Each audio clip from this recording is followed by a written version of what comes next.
Bonjour à toutes et à tous, bienvenue sur le podcast Diagonaliste dédié aux Diagonales de France, randonnée de longue distance à vélo. Je suis Marc Jacquemont et je vous accompagne lors de ces aventures. Aujourd'hui, nous avons le grand plaisir d'accueillir Christian, un diagonaliste chevronné qui fera part de son expérience. Bonjour Christian, merci de participer à ce podcast. Peux-tu dans un premier temps te présenter ? Oui, bonjour Marc, bonjour tout le monde. Je m'appelle Christian Reynaud, j'ai 79 ans et je suis donc de Tours et licencié à l'Union cyclotouriste de Touraine. Merci Christian, que souviens-tu de ta première diagonale ? Oui, ma première diagonale c'était en 2003, Dunkerque-Hendaye. Tu l'avais réalisée à plusieurs ou tout seul ? Non, je l'ai réalisé seul. J'en avais entendu parler dans le club et je voulais voir ce que c'était, découvrir. Et c'est une diagonale qui est annoncée la plus facile, donc c'était pour cela que je m'étais lancé sur cette diagonale qui passait près de chez moi, à Thouars, où j'ai fait étape dans les Deux-Sèvres. Et pourquoi pour cette première diagonale, tu t'es pas dit, tiens, je vais la faire en accompagnant quelqu'un qui a déjà l'expérience ?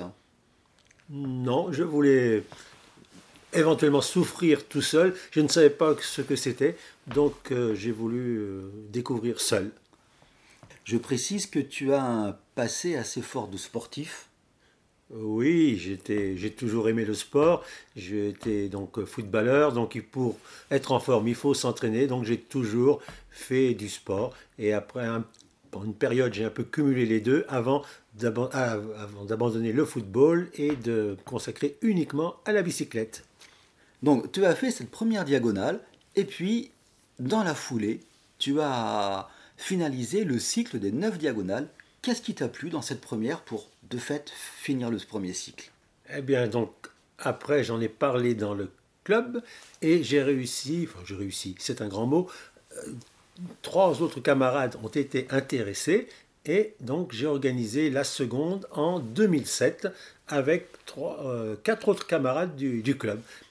Et après, tu as continué ? Et après, pendant plusieurs années, j'en ai fait 2 par chaque année. Avant de terminer une en 2010, c'était la dernière, Brest-Menton. Et 2 chaque année, toujours en solitaire alors ? Ah non, Non. non, après j'en ai fait tout seul. Et puis j'en ai aussi fait une fois 3, une fois 2. Donc après j'aimais bien partager. Et tu aimais bien partager le trajet, la longueur des étapes ou partager l'arrivée quand il y a cette satisfaction d'arriver ? Non, c'était le plaisir de partager sur la route. Tout seul, on fait ce que l'on veut, on est son propre chef, mais à 2 ou 3, on discute, le temps passe plus vite. S'il y a un problème, surtout la nuit, à 2, ça peut être plus agréable. On est plus en sécurité. Donc, j'ai bien aimé aussi bien les diagonales solitaires que les diagonales collectives, disons. Et diagonale collective, tu ne multiplies pas les risques de pause, de longueur de pause, d'incidents mécaniques, etc. Alors, il faut bien savoir avec qui l'on part, savoir à un moment peut-être s'arrêter quand le camarade sera en difficulté. C'est pour ça que tout seul, c'est peut-être plus facile à gérer, mais la solitude parfois peut être longue dans la journée. Alors qu'à 2, on s'entraide, on parle, et c'est aussi le côté qui me plaisait. Qu'est-ce qui t'a poussé à rouler sur de la longue distance ? Est-ce que c'est une quête personnelle de performance ? Est-ce que c'est un besoin de dépassement ? Non, c'était plutôt le défi un peu sportif, essayer de voir quelles étaient les limites du corps, disons. Voilà, mais c'était le défi sportif. Alors, défi sportif, tu as fait un Paris-Brest. Oui. Comment tu l'as vécu ? Des Paris-Brest, je pense que c'était plus facile du fait que tous les 80, 70, 80 km, il y a un ravitaillement, c'est fléché, on n'est pas tout seul. Paris-Brest, ça s'était fait sans forcer, en 89 heures, mais Paris-Brest, oui, c'était une belle expérience. Et tu l'as fait en solitaire ou avec un groupe que Nous tu connaissais ? Nous étions deux. Deux. Okay. Qui après, d'ailleurs, un camarade, j'ai fait 2 diagonales avec lui. Voilà. Donc tu l'as initié aux diagonales ? Non, il en avait fait déjà tout seul. On s'est réunis pour faire les diagonales. Que représentent les diagonales? Le sport ou le vélo dans ta vie, ça a été une importance? Ah oui, donc ayant toujours fait du sport, ne pouvant enfin plus courir parce que ce sont les genoux, le dos qui souffrent, donc je me suis dirigé vers le vélo.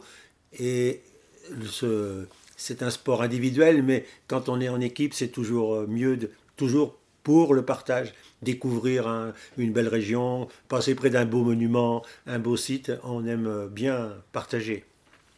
Te souviens-tu dans tes 9 diagonales d'une rencontre marquante, un acte de gentillesse, de solidarité, quelque chose qui t'a marqué? Plusieurs diagonales, j'ai essayé de passer dans des régions où il y avait de la famille. Sur la première, Dunkerque-Hendaye, je me suis arrêté à Thouars, où j'ai vu mes parents. Sur une autre, sur Dunkerque-Perpignan, je me suis arrêté en Auvergne chez de la famille. Et ensuite, à Montpellier, où j'ai vu ma sœur. Donc ça, c'est l'intérêt de faire son propre parcours. On passe où on veut. Et je connais beaucoup de diagonalistes qui, souvent, font des petits détours pour voir de la famille. Et des rencontres fortuites, hasardeuses, où il y a eu un geste de solidarité, ou peut-être avec des saristes? Non, je me souviens, parce que j'ai un casque avec un petit nounours. Et sur une diagonale, le matin à 8 heures, parce qu'on part souvent très tôt, je traversais une ville, et puis au milieu des embouteillages et des voitures, il y avait des jeunes enfants qui allaient à l'école, et la fenêtre était ouverte, parce que c'était au mois de juin, et une petite fille m'a dit « Monsieur, vous avez quel âge ?» en parlant d'une ours que j'ai accroché à mon casque. Pendant tes 9 diagonales, j'imagine qu'il y a eu des moments difficiles où tu as peut-être douté de toi ou face à une difficulté. Comment tu surmontes ces moments de fragilité? En me disant toujours, bah, ça va aller mieux, le vent. Le vent, c'est l'ennemi du cycliste. Alors quand le vent est contraire, il faut lutter contre lui, mais en sachant que c'est quand même lui le plus fort, et savoir gérer, ne pas trop se griller, comme on dit, se brûler. Donc, on dit jamais abandonner, et puis se dire que bah, le vent va s'arrêter, et que ça ira mieux. Que demain est un autre jour? Voilà, c'est ça. Que la météo aura changé, que le vent aura tourné, c'est ça. Que pourrais-tu dire à un cycliste qui hésite à se lancer? Ouais, j'ai un peu peur de faire une diagonale. Qu'est-ce que tu lui dirais? Je lui dirais, bah, viens, on va préparer ça ensemble, on va faire l'itinéraire ensemble, ensuite je t'accompagnerai et tu verras, tout le monde peut le faire. Et tu l'accompagneras, mais tu lui conseillerais de partir pour une première fois accompagné justement ou seul? Ah non, Non. Si je lui propose, Ok. je l'accompagne, on fait le parcours ensemble, on voit les difficultés ensemble, on prépare les étapes et on fait ça ensemble. Tu as. Est-ce qu'il y a une diagonale qui t'a particulièrement marqué? Eh bien, la dernière, Brest-Menton, c'était cycle, la fin du cycle. Mhm. Je voulais la faire tout seul, mais j'avais rusé. Je savais que 3 autres camarades voulaient la faire. Donc, je me suis renseigné sur leur jour de départ, sur leur heure de départ, et ensuite, j'ai calqué mon itinéraire et mes horaires sur eux. Et si bien que nous sommes retrouvés tous les 4 à Brest, je suis parti le soir à 9 heures de Brest et eux ne partaient que le lendemain matin à 5 heures. Si bien que pendant toute la diagonale, j'étais devant eux, nous avons communiqué sur nos avancées respectives et à la fin, j'étais là-bas pour les accueillir. Ils sont arrivés eux aussi tous les 3 ensemble. Et là, à 4, nous avons partagé notre réussite. Et là, j'étais très, très heureux de la réussite de ce projet. C'est pas mal. Donc tu es parti une dizaine d'heures avant eux à peu près. Oui. Et quand c'est qu'ils ont su que tu partais juste avant eux? Ils Ah ben l'ont nous su avons, longtemps avant? parce que non, nous avions fait le voyage Tours Brest ensemble Ah, quand même. d'accord. Ah oui, quand même. Non, Ok. ouais, ensemble. Ok. Oui. D'accord. J'avais pas pu cacher jusqu'au bout. On va parler de la gestion de l'effort sur une diagonale. Comment on fait pour de la longue distance? 300 km, c'est accessible à tout le monde. La difficulté, c'est de faire 300 le mardi, mais de refaire 300 le mercredi et encore 300 le jeudi, etc. C'est peut-être là que c'est plus difficile. Donc, comment on gère l'effort? Et je te demande ça également parce que tu as fait beaucoup d'Audax. Mhm. Et peut-être que l'Audax est une bonne école pour savoir gérer l'effort. Oui. Et peut-être d'abord définir c'était quoi les sorties Audax cyclistes. Alors, une sortie Audax, c'est une sortie accompagnée avec des capitaines de route qui régulent l'allure. Parfois, on peut rouler à 25, 26, mais c'est surtout dans les côtes qu'il faut bien savoir gérer l'allure. On arrive en bas de la côte à 21, 22, et puis selon la longueur de la côte, selon le pourcentage, on termine peut-être en haut à 14, 15 seulement.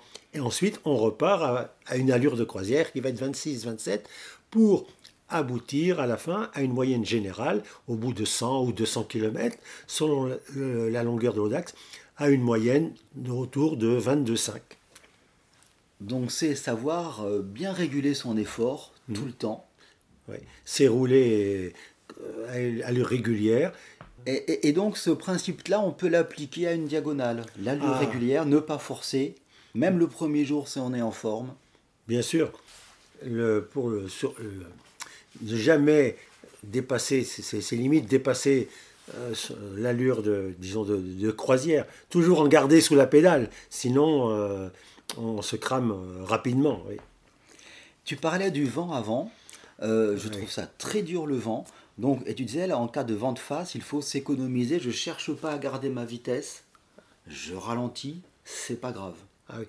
Le vent est l'ennemi du cycliste, du cyclotouriste.